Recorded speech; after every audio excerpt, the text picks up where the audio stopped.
Seja bem-vindo, meu irmão, minha irmã, para essa nossa conferência online.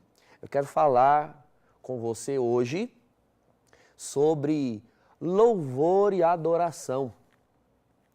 Esse é o nosso tema e eu gostaria de partir aqui de alguns recortes para edificar a sua vida.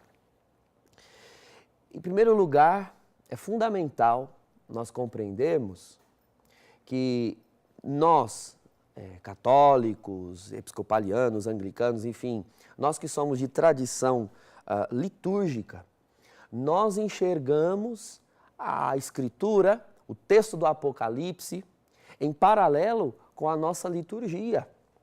Nós cremos piamente que a liturgia nos coloca em comunhão com os anjos e com os santos.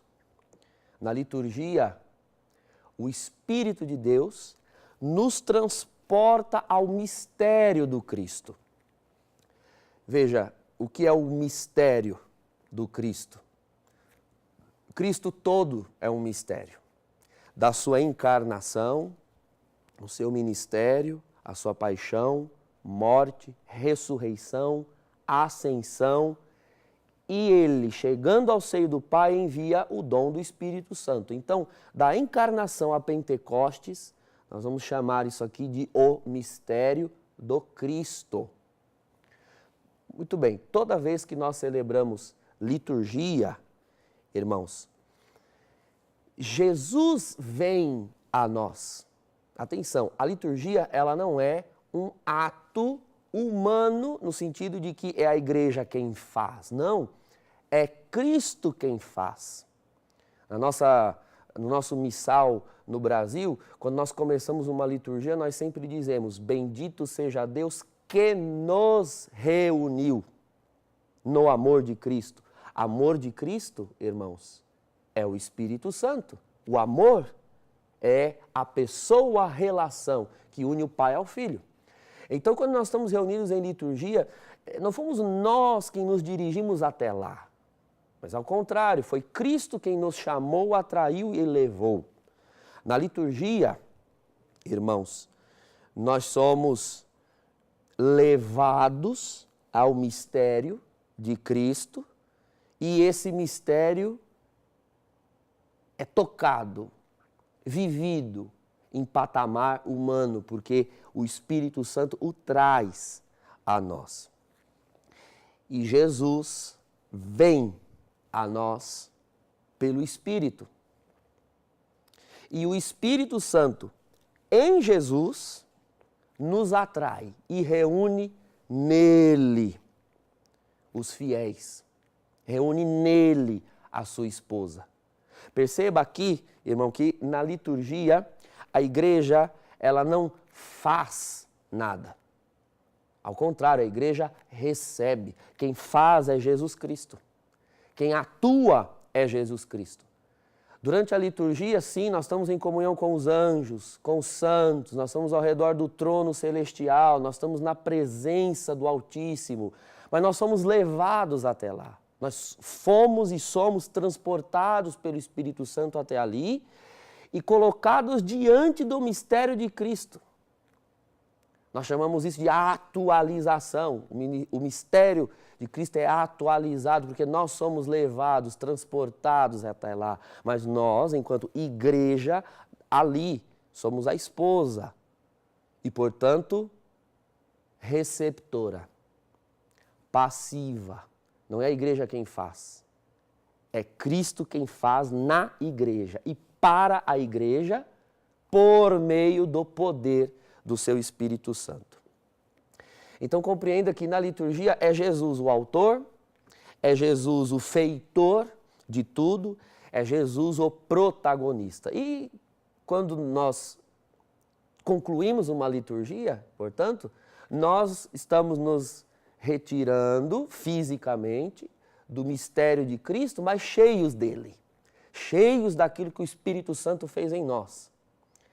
E é aqui, irmãos, que eu quero fazer ao paralelo, a ponte entre o mistério de Cristo vivido na liturgia e as nossas assembleias carismáticas.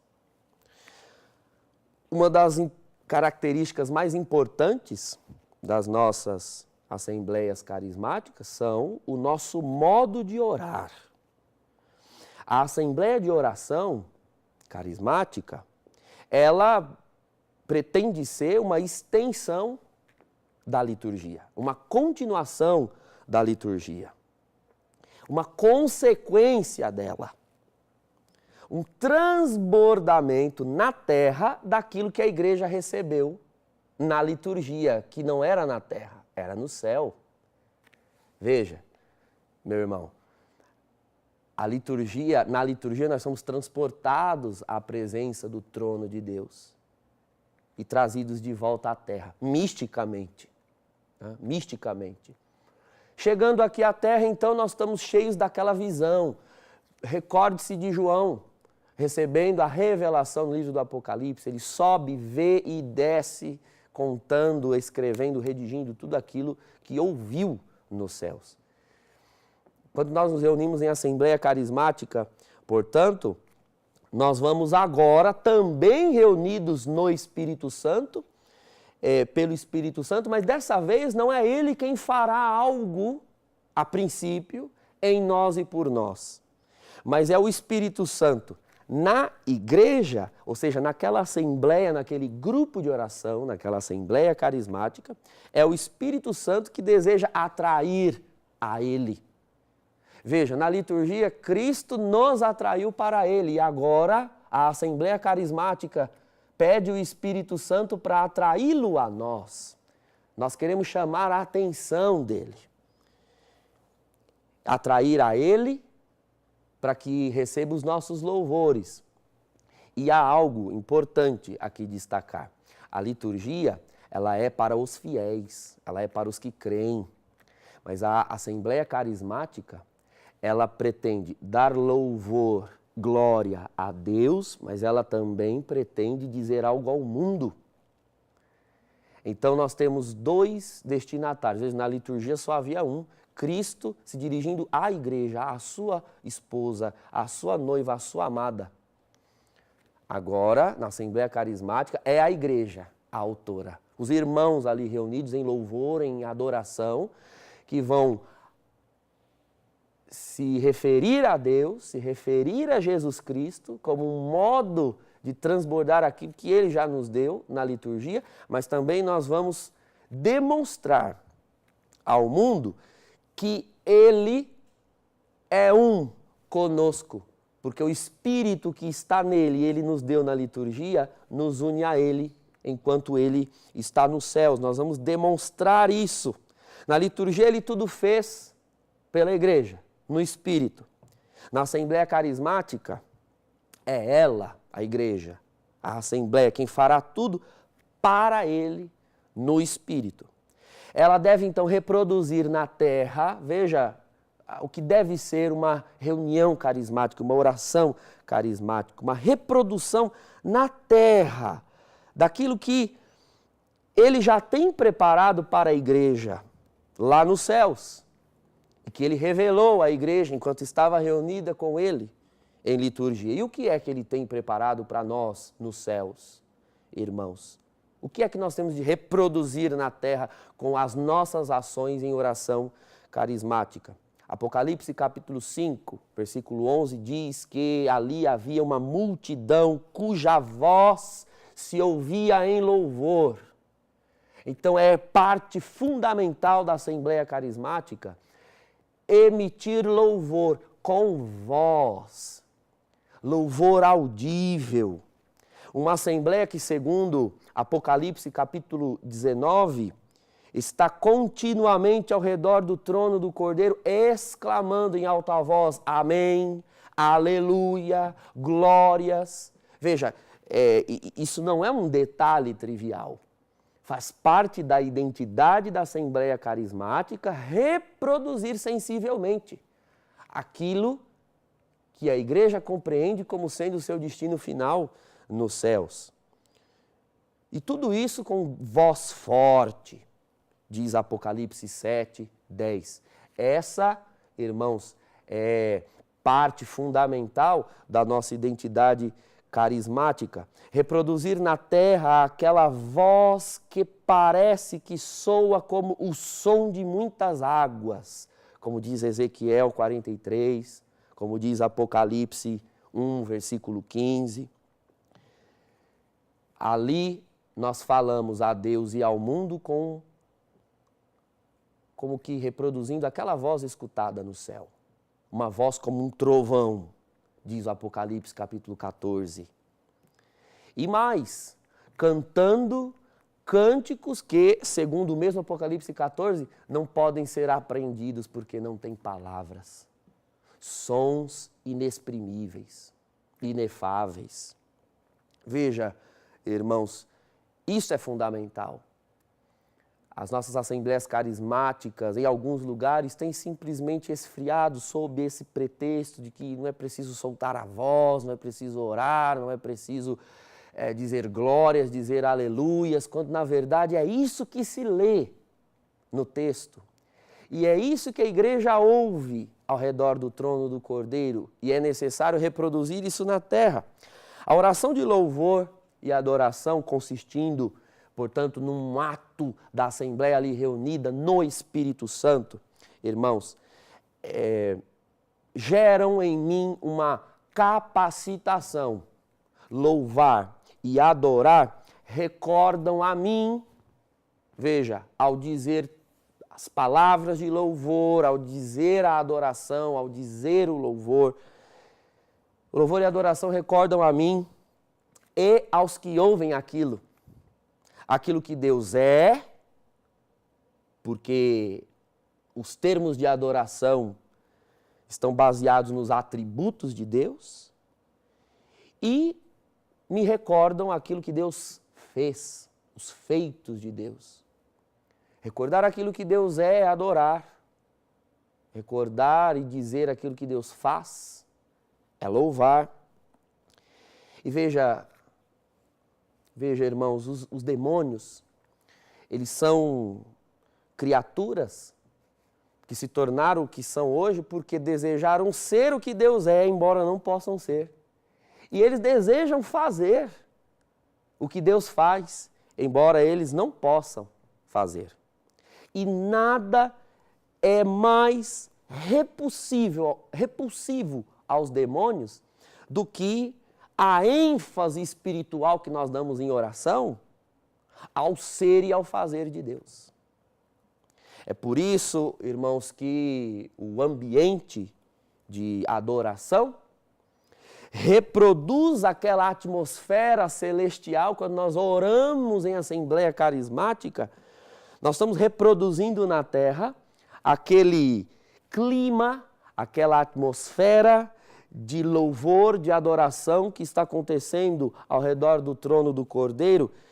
E esta realidade celestial foi perdida pelos demônios. Por isso, não há nada de mais repulsivo que a igreja possa fazer na terra do que louvar e adorar, espelhando o que ela viveu na liturgia ao estar diante do trono do Cordeiro.